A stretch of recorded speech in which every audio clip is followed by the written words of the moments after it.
What is happening, everyone? Welcome back to G-Ball Vision. Thank you for stopping in. Today we're taking a deep dive into a fantastic EDC light, one of my favorites that have come in quite some time. Before we get started, double check and make sure you are subscribed to the channel. I would love to have you here. And before you head out, do me a huge favor, hit the thumbs up button. Greatly appreciate it, everyone. It really helps get these videos pushed out there so more people can check them out. Feel free to let me know. Do you have a favorite EDC flashlight? Have you ever had any experience with Fenix? I love hearing from you guys. So we are taking a look at the Fenix E35R. Huge shout out to them for sending this over for us to take a look at. I wanted to check out a Fenix flashlight for quite some time, and was I pleasantly surprised with the E35R. Now this is going to be just a generalized overview and kind of a talk around about a review, kind of reviewing it.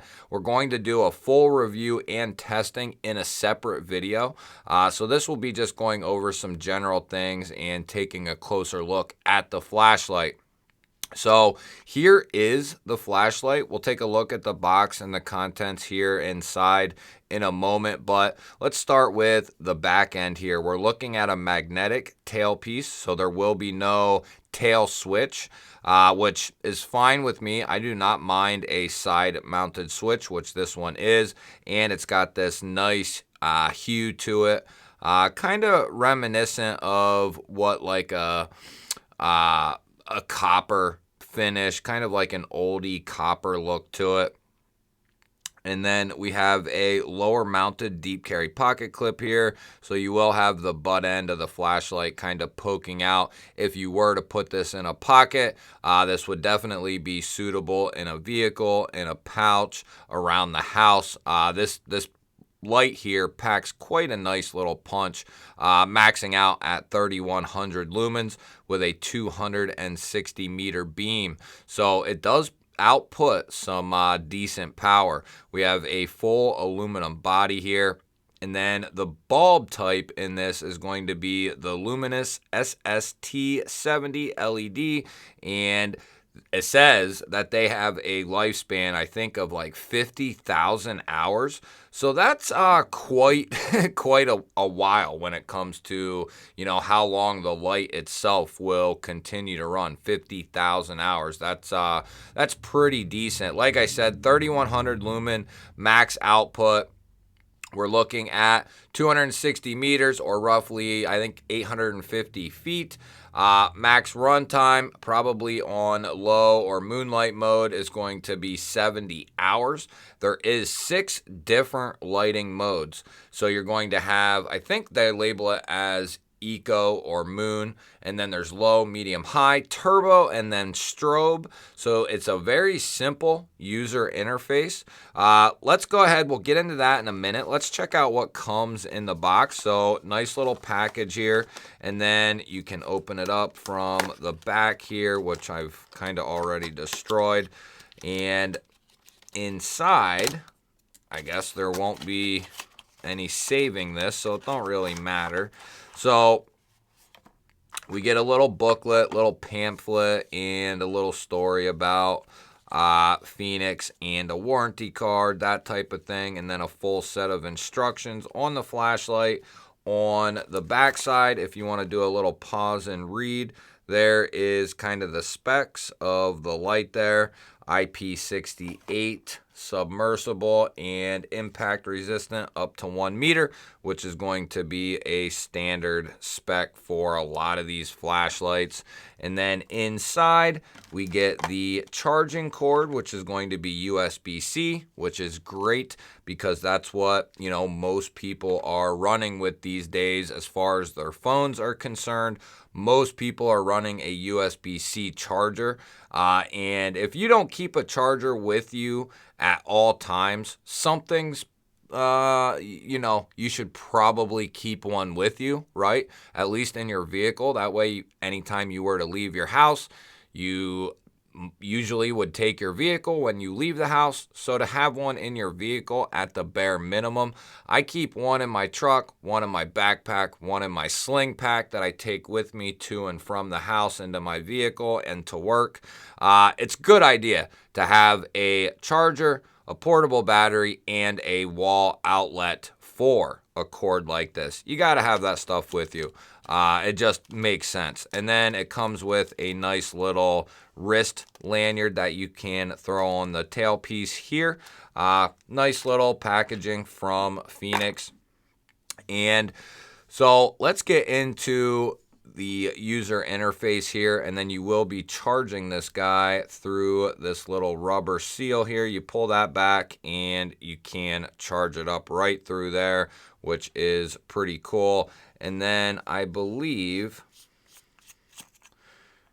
you can take this bad boy out, and if you have an external battery charger for batteries like this, I would recommend, guys, charging it like that. You can use the flashlight body itself to charge the battery, but I would recommend, if you can, and those external battery chargers, you can get expensive ones that, you know, cost an arm and a leg, but you can also get like a double bay, which I would recommend at least a 2 bay, if not a 4 bay. You can still get a 4 bay for a reasonable price. I have a 4 bay, a 2 bay, and then a 1 bay. 2 for at least those flashlights that require 2 rechargeables. It's not a bad idea to have a 4 bay because there are certain items that require 4 batteries, certain lanterns, and certain flashlights for that matter. So it wouldn't be a bad idea to have a 4 bay, but have something, and it's going to prolong the life of that battery and get the most out of the battery. But if you don't really have that option and you get this light, it's going to be okay to charge it through the flashlight body itself. But just a little piece of information that doesn't hurt to know. I was told that, and I believe it is still holding true. So to the user interface, it is very simple. It does have a memory, so the last place you left off on the light, it's going to remember that, and that's where it's going to start. So if you leave this guy on low and then you shut it off, that's where it's going to return to. So if we go to what would be, that was eco or moon. If we go to low and we shut it off, it's going to remember that that's where we were. And then we can go up to the next setting, which is going to be medium. We can shut it off, turn it back on, and it's going to be right back at medium there. And then we have high. We can shut it off. High is going to be pushing 1,000 lumens. And then we have turbo, which is going to be that 3,100 lumens. So not a bad offering. You're saying, well, that's only 5 modes. That's because the strobe mode is activated through it being on. So you turn it on, and then you're going to hold down on the power switch for 1 to 2 seconds, and boom. You got a 3,100 lumen strobe with this guy. So everything is done through the push of this button, and it's very, very easy to turn it on. You hold it down, it'll pop on, right? And then you can just cycle right through to eco, low, medium, high, turbo, and then strobe is holding it down. It does not remember if you are on turbo or strobe. The memory does not recognize that, so it has to be eco or moonlight, low, medium, high. One of those 4, and it will remember that. If you leave off on turbo or strobe, it's going to reset to the last mode before that. So going to be very easy to use this guy. Eco is going to be 30 lumens. Low is 150. Medium is 350. High is, like we said, 1,000. And 3,100 for the turbo. So 3,100 lumens, that is pretty bright. We're going to take this in a different video outside and check out what it's capable of. But this is the light I've designated for the last, it's been a little while. I should have done something with this light before now. But I've really been using it, really been seeing how I enjoy this light, and it's pretty good. It's one of my more favorite ones. I wish that the head ended about here. I love flashlights that can basically fit in my fist. Now this is just a little bit longer than that, so it's not to the point where, you know, when it gets bigger than this, I tend to not carry them for some reason. I don't know what it is. So I prefer them to be about this size, something that fits in my hand. If it's a little more, you know, it's been tolerable with this one. And then, of course, anything smaller is fine.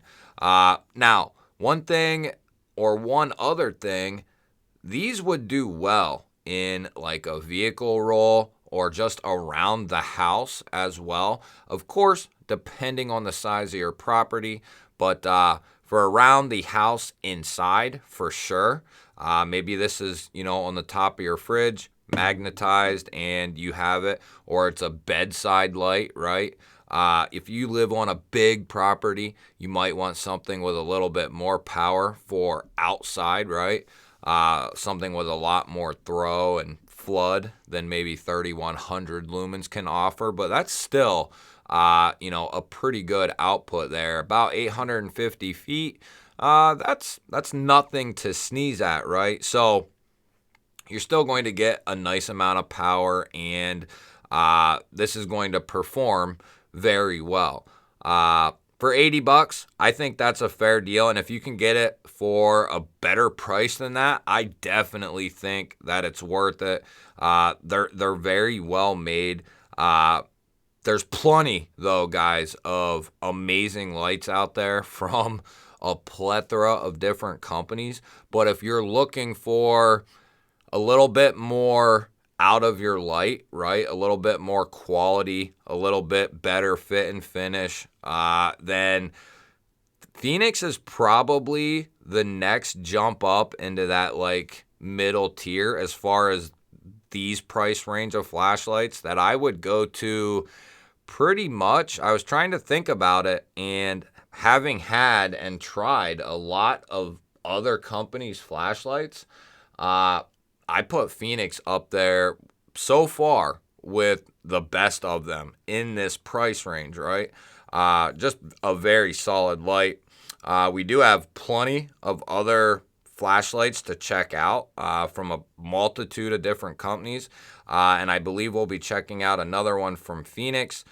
We got something in from Nightcore to check out. So we're going to really be able to dive into a bunch of different flashlights and companies. And at some point here, I'm going to get a big group of flashlights around, say, 8 or 10 that are all fairly comparable as far as their performance. And we're going to really dive in and see, you know, can we figure out which one is maybe the best out of them, best quality, best fit and finish, all that sort of thing. So I look forward to doing that. I love doing the flashlight content. I know they don't perform the best, but that is the way it goes when you're on a knife channel, and that's okay. I'm still going to toss in some things that I really enjoy. You guys will have to let me know. Do you have any experience with Fenix flashlights? I love hearing from you guys. Don't forget to hit that thumbs up button. I always appreciate it, guys. And if you're new here, we release knife and EDC content every single day.